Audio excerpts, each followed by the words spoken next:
Hi, my name is Sarah Henderson and I work at the National Czech and Slovak Museum and Library. Right there. This is our building.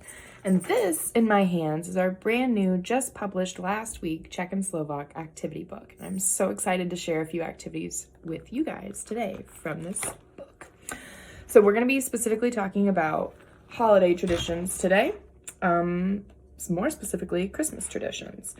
So let me whip it open to our holidays section and I'll read a little bit and then I'll show you some coloring that I did. We can play some I Spy on a Christmas tree I decorated. And if you want your own copy, after you see some of these activities, if you want your own copy of Czech and Slovak activities book, we sell it at the Czech and Slovak Museum and Library in Cedar Rapids. And I bet you can get it on our store here soon. But like I said, this is hot off the press, so give us some time before we maybe get it online. So, holidays. Holidays are different all around the world, but you will find we all tend to celebrate things such as seasons, family, and generosity. Take a look at some Czech and Slovak holidays and see if you have anything in common with your family. So, we start off with Christmas. And I like how it says seasons, family, and generosity. These are all things we all tend to celebrate across the world, no matter what the holiday is. And I think that's very true of Christmas. We're celebrating the changing of the seasons. It's winter. We spend Christmas with our family. And generosity, we give gifts at Christmas, or we're given gifts at Christmas. So, Christmas. In the Czech tradition, it is the baby Jesus who brings the Christmas tree on Christmas Eve. This means that parents must sneakily decorate the tree and move it into the living room while the kids aren't there. So that's a little different.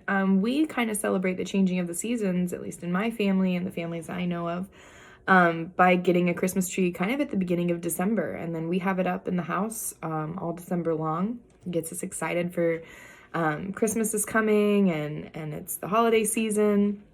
So it's quite different that they might put their tree up on Christmas Eve and only see it on Christmas Day. I think that's really cool, though, that it would be a really beautiful surprise to come down to on Christmas Day. So, in the Czech Republic and Slovakia and other nearby nations, including Poland, Austria, Germany, and Croatia, carp is the main course for the big holiday meal. So carp is a type of fish. It's usually quite large. It's got these big scales on it. And I know a lot of people in my family hate carp. I love carp.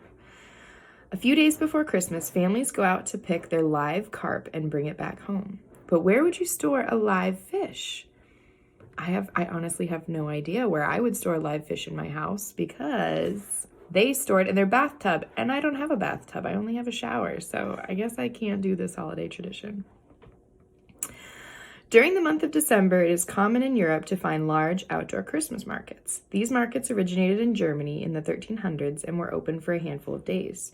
Now, the Advent season is ushered in by the opening of these grand markets, some of which last the entire month of December.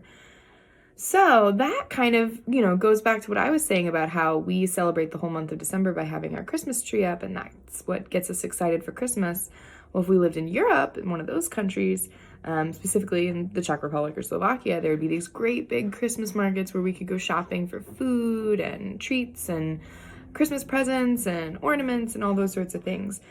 We actually have a traditional Christmas market at the National Czech and Slovak Museum and Library that you can attend. I don't know if we'll have it this year because of coronavirus, but check back because every winter we have that big Christmas market. It's very reminiscent of those big European Christmas markets. Okay, so we have our first activity, the Christmas pickle. And I bet a lot of you guys have heard of the Christmas pickle. It's a really popular European tradition. And since so many of our families immigrated from Europe to the United States, it's been passed down between a lot of our families. When Czech and Slovak immigrants arrived in the United States, they settled in and around other immigrant populations. As often happens, neighbors shared their heritage with each other and new traditions were adopted, including that of the Christmas pickle. This tradition is thought to have started with German Americans. That makes sense because a lot of Germans settled in Iowa and so did a lot of Czechs, so they probably would have shared recipes and traditions like this. This tradition, though there are several variations in many households, the pickle is the last ornament placed on the tree. It is hidden after the children go to bed on Christmas Eve. The first child to find it on Christmas morning receives an extra present. So that's a really fun way to celebrate the Christmas pickle. And you can see this is a coloring activity, and I colored one of my pickles with a couple different colors of green there. And you could decorate your pickles however you want. You could even cut these out and put a little hole in it and hang it on your tree if you wanted.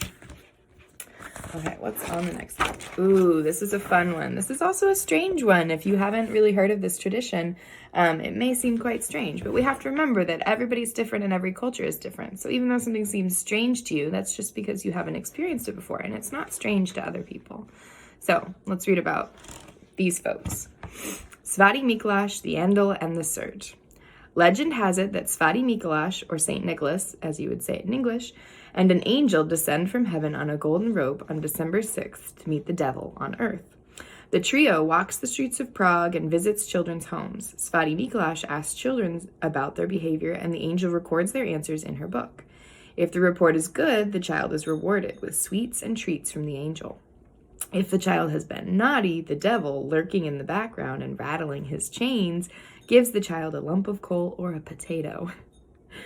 Svari Miklash reminds the children that Christmas is a few short weeks away and they must behave themselves or the baby Jesus will not bring them presents on Christmas Eve. So what these guys kind of remind me of are our stocking tradition here in the United States. If you're bad, you might get coal in your stocking or something like that. And if you're good, you get sweets and treats and candy in your stocking. So that's kind of similar to the way that they celebrate by either getting a potato from the devil or getting some sweets and treats on Christmas Eve. If you want to see these guys in person, we actually have them every year at the live traditional Christmas market that we have. So you can actually see Svari Miklash, the devil and the angel, walking around at our Christmas market every year. It's pretty fun to see. Okay. So our last one is my favorite, and I had some fun before hopping on here, and so you guys can see what I did. So everyone's Christmas tree looks a little different. Here is a list of traditional Czech and Slovak tree decorations and what they mean. Do you put any of these things on your tree? I know I definitely put some of these things on my tree. An angel. A lot of us top our trees with angels or stars or something like that. This represents the angel who appeared before Mary asking her to be the mother of Jesus. And a lot of times with these traditions, these are like the original meaning, and sometimes that meaning gets lost, but it's really interesting to know the history of some of these things. Popcorn. I put popcorn on my tree. Signifies the rope Joseph held as he led the donkey to Bethlehem. So that's interesting. Walnuts are for the gifts from the 3 wise men. Oranges, a special fruit only available during the Christmas season.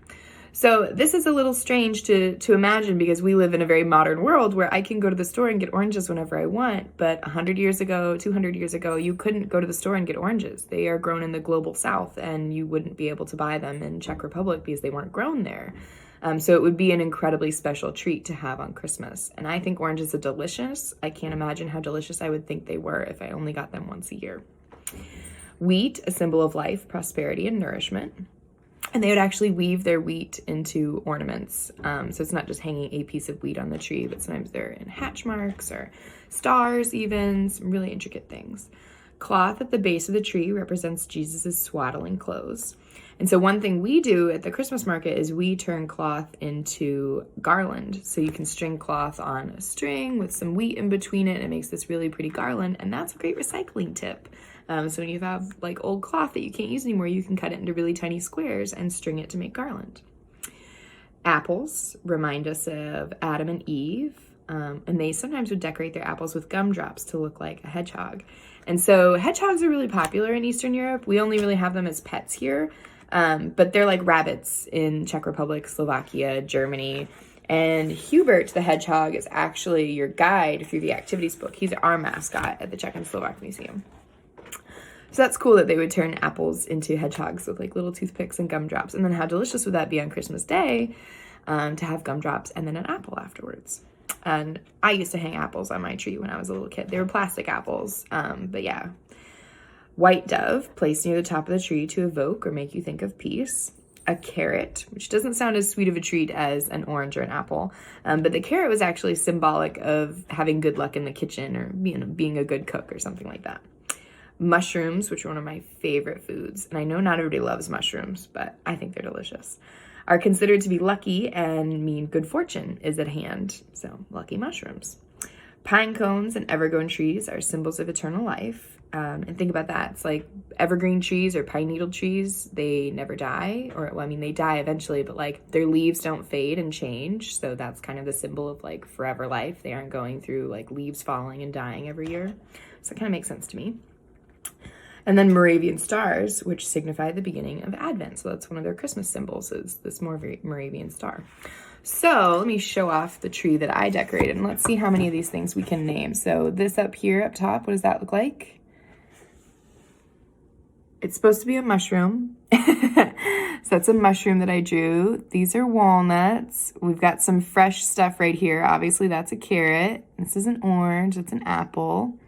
Remember I said they did their wheat in kind of like hatch patterns, so that's some crossed wheat. What else did I do? That might be all that I did. Yeah, so I picked kind of some of my favorite things, and that's how I decorated my tree. Obviously, if you pick up an activities book from our store or online, you could decorate your tree however you want. So those were our Christmas activities in the activities book. The book goes on to talk about, let's see what's next. Easter would be next. Yeah, which would make sense. Spring comes after Christmas. Yeah, so we'll stop there with Christmas. I hope you guys had fun. I definitely had fun. And pick up your own copy. It's a blast. It's good to do. And winter is coming where we need to stay inside. And coloring is always a great thing to do when you're stuck inside. So pick one up for Christmas for somebody. All right. Have a great day, everyone. Bye.